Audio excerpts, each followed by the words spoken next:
Welcome to my near-death experience video number 2.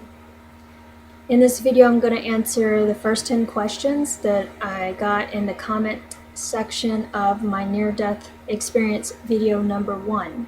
So if you haven't seen that yet, I would suggest that you watch that video first, then come back and watch this one so that it makes more sense. Alright, here we go. Question number 1. Let us know the circumstances on how you ended up having the NDE.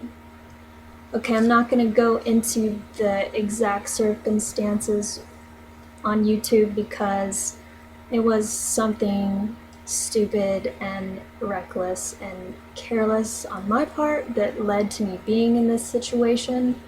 I can say that during the entire ordeal, it was just myself and one other person.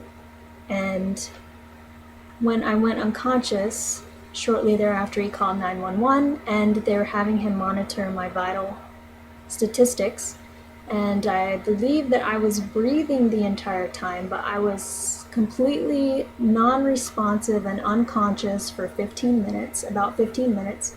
And then 911 had an ambulance on the way, but I came out of the unconscious, non-responsive state, and so he told them to not come out after all, and that I was fine.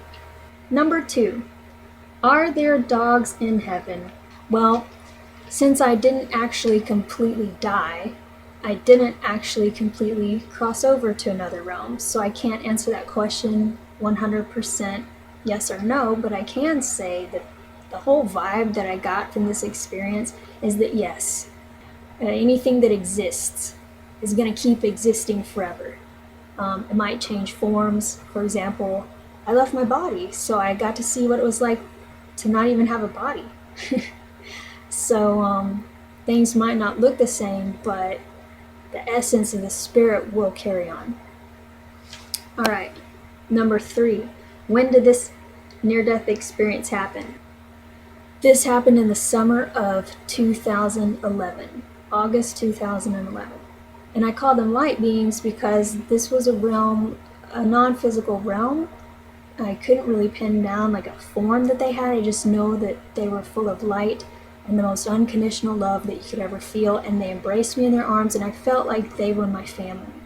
And then the third group of people that I saw and communicated with were what I would just call everyday people like you and I, people that were already on the other side that were sort of kind of convincing me to go over to the other side, but of course I didn't go to the other side. So those are the 3 groups: the angel light being, creatures of just love and light, the designer of the matrix, or God, if you will, a God type figure, and then just the other average people like you and I. And what did they tell you? Okay, this question is way too much for me to go into right now, but throughout this vlog, I will tell everyone what they told me. It's just a massive amount of information. Of course, we weren't talking like this, but it was more a telepathic communication just between our minds.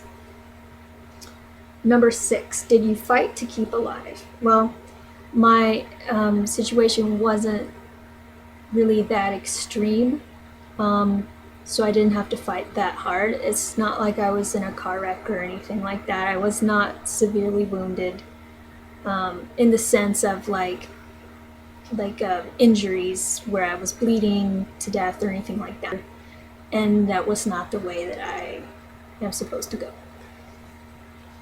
Number 7, did you have a new perspective on what's really important in life?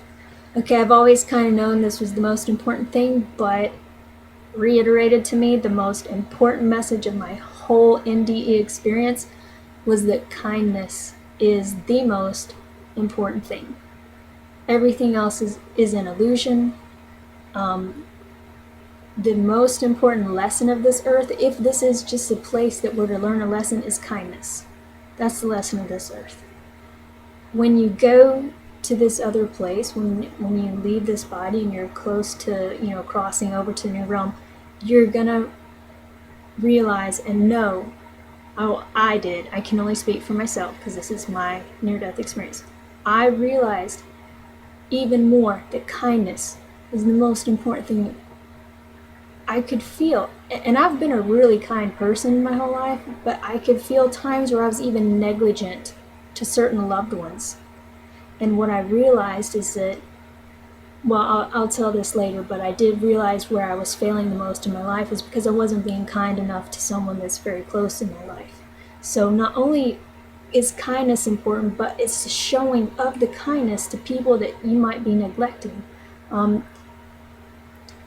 Anyone that you have been mean to or done wrong to, you will feel how bad they felt when you go to this other place. That's part of your punishment for doing wrong, is that you feel what you did to other people. You will feel that as if it were being done to you. And you will know how bad you made them feel, and it just makes your heart feel so awful. Because you're gonna just feel what they felt, and kindness is the most important thing. Everything else here is an illusion. Getting to work on time, all that stuff that we're always really concerned about, and then maybe you don't, hug your mom goodbye because you're running late to work, you're gonna really regret not hugging your mom goodbye. That's all I have to say about that, is the short answer for that. Is this the first time you have had anything supernatural like this happen? If so, what were the things that happened previously? I have never had anything like this happen to me. This is by far the most profound supernatural experience that I've ever had. This by far. Also, it would be helpful to understand your background, i.e., what is your religious affiliation, if any, and do you feel that your past experiences, thoughts, and beliefs had any connection to your experience? For the most part, I am an independent thinker. I'm an open-minded thinker. I like learning about everything. About 7 years ago, I was having some disappointing experiences in life, and I questioned God. And it's at that point that I directly spoke to God, asking for questions. And then I had this near-death experience, and I actually sort of got to meet God. Number 10, wrapping up this session. This is a big question. Did you see the tribulation coming, excuse me, or the end of the world? No, I did not, because the outcome of this earth is not established. It's not written in stone. It's ever changing because we are all co-creators on this planet.